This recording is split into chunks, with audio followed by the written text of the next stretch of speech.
অন্তর্বর্তী সরকারের আমলে বাজেট ঘাটতি ছিল 2,21,000 কোটি টাকা, এবার সেটা 2,43,000 কোটি টাকা।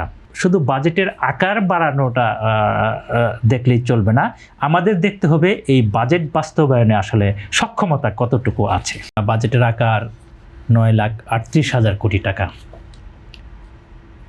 বিএনপি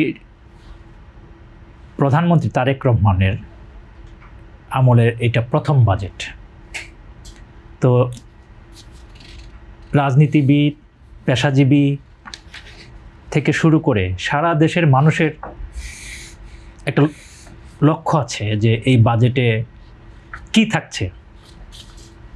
আমরা এরই মধ্যে জেনেছি বাজেটের আকার বেড়েছে, রাজস্ব আয়ের লক্ষ্য বেড়েছে, বাজেট ঘাটতিও বেড়েছে।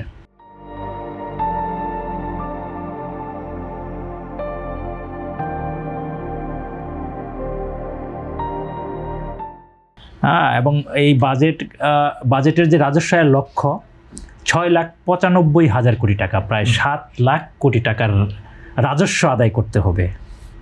প্রশ্ন হচ্ছে এই 7 লাখ কোটি টাকার রাজস্ব কিন্তু আমার এই দেশের মানুষের উপরেই, ব্যবসায়ী, বিভিন্ন পেশাজীবী, শিক্ষক, তারপর মনে করেন যে কৃষক, এমনকি খুচরা দোকানদারদের উপরও এক ধরনের ভ্যাট চাপানোর উদ্যোগ আছে এই বাজেটে। তো সর্বোপরি এই বাজেট অনেকটাই বলা যায়, যেহেতু বাজেটের আকার বড় হয়েছে, এটা বিএনপির নির্বাচিত তারেক রহমানের সরকারের প্রথম বাজেট, এবং এই বাজেট বাস্তবায়নের জন্য বিভিন্ন ইশতেহার বাস্তবায়নের লক্ষ্য থাকছে এই বাজেটে, যে কারণে বাজেটের আকারটা বড় না করে কোনো উপায় ছিল না। আবার বড় বাজেটের যে চ্যালেঞ্জ থাকে সেটা হচ্ছে যে বাজেট বাস্তবায়ন করা যাবে কিনা, এটা একটা চ্যালেঞ্জ থাকে, রাজস্ব আদায়ের চ্যালেঞ্জ থাকে, আবার ঘাটতি পূরণের চ্যালেঞ্জ থাকে। আমরা দেখছি ঘাটতি 2,43,000 কোটি টাকার একটা ঘাটতি আছে, এবং এই ঘাটতির অভ্যন্তরীণ ঋণ হবে 1,35,000 কোটি টাকা। আবার এই অভ্যন্তরীণ ঋণ থেকে 1,12,000 কোটি টাকা শুধু ব্যাংক থেকে নেওয়া হবে। 1 লাখ কোটি টাকার উপরে যদি ব্যাংক ঋণ সরকার নেয়, তাহলে প্রশ্ন থাকছে বেসরকারি খাতের জন্য কি থাকবে। আমরা সাধারণভাবেই জানি, এবং অর্থনীতিবিদরাও বলেন, ব্যবসায়ীরাও বলেন, যে সরকারের ব্যাংক ঋণ বাড়লে বেসরকারি খাতে ব্যাংক ঋণ কমে, কারণ ব্যাংকের একটা তারল্যের লিমিটেশন থাকে, ক্রাউড এফেক্ট হয়। হ্যাঁ, তো এইটা একটা ইস্যু আছে।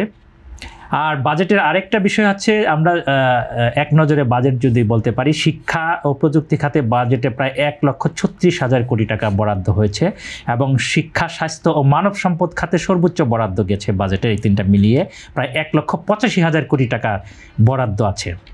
শিক্ষা ও মানব সম্পদ উন্নয়নের প্রাথমিক, মাধ্যমিক, উচ্চ শিক্ষা এবং স্বাস্থ্যসেবা বিভাগ মিলিয়ে এই বরাদ্দটা দিয়েছে। তো সাধারণত এটাই হয়, যে আমরাও সবসময় বলে থাকি যে শিক্ষা এবং স্বাস্থ্য খাতে বাজেটের গুরুত্বটা মানব সম্পদের জন্য ভালো উদ্যোগ বলে আমরা মনে করি।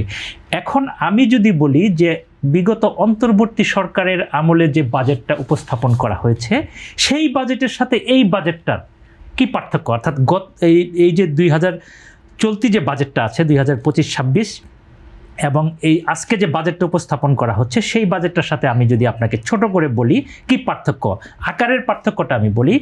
অন্তর্বর্তী সরকারের বাজেটের আকার ছিল 7,90,000 কোটি টাকা, আর এই বাজেটের পার্থক্য 9,38,000 কোটি টাকা, অর্থাৎ প্রায় 1,48,000 কোটি টাকার ব্যবধান বাজেট বৃদ্ধি পাচ্ছে। এটা প্রায় 19%। রাজস্ব লক্ষ্যমাত্রাটা দেখি, 5,64,000 কোটি টাকা ছিল অন্তর্বর্তী সরকারের রাজস্ব লক্ষ্যমাত্রা। এইবার এই নতুন বাজেটের রাজস্ব লক্ষ্যমাত্রা আমরা আগেই বলেছি প্রায় 7 লাখ কোটি টাকা, বাড়ছে 1,31,000 কোটি টাকা। বাজেট ঘাটতি, অন্তর্বর্তী সরকারের আমলে বাজেট ঘাটতি ছিল 2,21,000 কোটি টাকা, এবার সেটা 2,43,000 কোটি টাকা।